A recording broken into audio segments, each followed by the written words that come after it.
Let's check the news in the 8 o'clock hour with News Director Nathan Cones. Thank you very much, John, and good morning, everyone. A federal district court has temporarily blocked the implementation of an Iowa law, that's SF 496, that restricts education about gender identity and sexuality for elementary students, as well as requires schools to remove sexually explicit materials from their libraries. A judge issued the injunction late on Friday, indicating the law likely violates First Amendment protections and was too broad. Governor Kim Reynolds, who advocated for the law during last year's legislative session, issued a written statement in response to the court's ruling. She says, "I'm extremely disappointed in Friday's ruling. Instruction on gender identity and sexual orientation has no place in kindergarten through sixth grade classrooms. There should be no question that books containing sexually explicit content, as clearly defined in Iowa law, do not belong in a school library for children. The fact that we're even arguing these issues is ridiculous. The real debate should be about why society is so intent on over-sexualizing our young children. It's wrong, and I'll continue to do my part to protect their innocence." And again, that's a quote from Governor Reynolds. She and Iowa Attorney General Brenna Bird both signaled their intent to continue pushing for the bill's full implementation. Lambda Legal, the American Civil Liberties Union of Iowa, and Jennifer and Block LLP filed the lawsuit on behalf of Iowa Safe Schools and LGBTQ+ students. While the plaintiff's request for an injunction was approved, the court has yet to issue a final ruling on the constitutionality of the law. A University of Iowa engineering professor says extreme drought poses concerns about water quality as well as the water supply. David Swertney is a professor of civil and environmental engineering.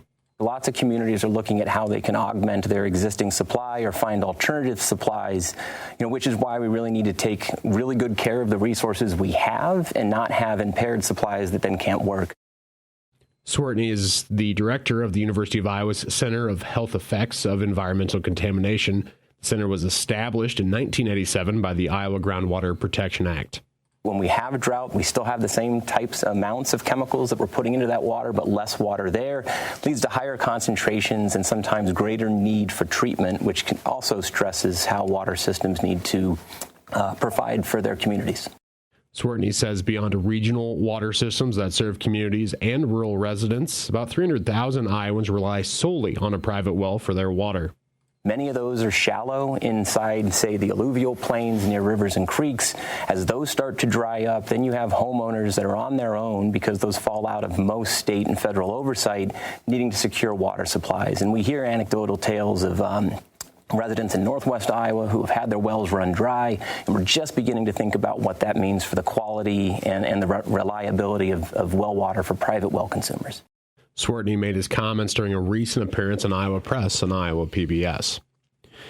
And the Carroll County Board of Supervisors has a lengthy agenda scheduled for their meeting this morning, which was moved from its regular time of Monday morning due to the New Year holiday.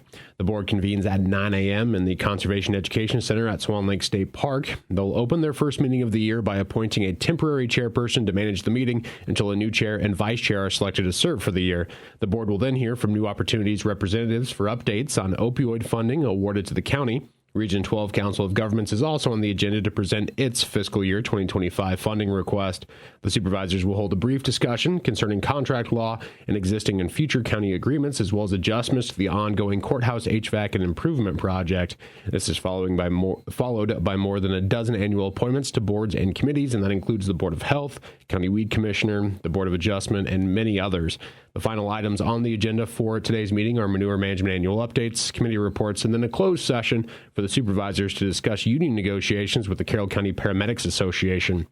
Today's meeting is open to the public, excluding that closed session portion, and a link to the full agenda is included with this story on our website at 1380kcim.com.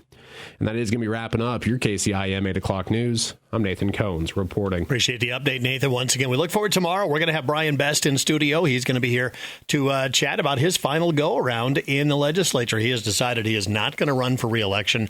So this is going to be it for Brian. Kind of would see what his priorities are, what went into that decision to decide to hang it up, and more. It's going to be an interesting conversation, I think, tomorrow.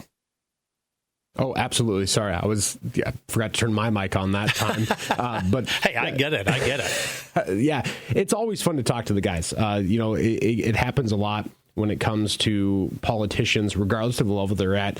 There's kind of an otherness to them that doesn't really need to happen in terms of like these are people that live in our communities. You know, if you've ever bumped into Brian, very nice guy, like very fun to talk to.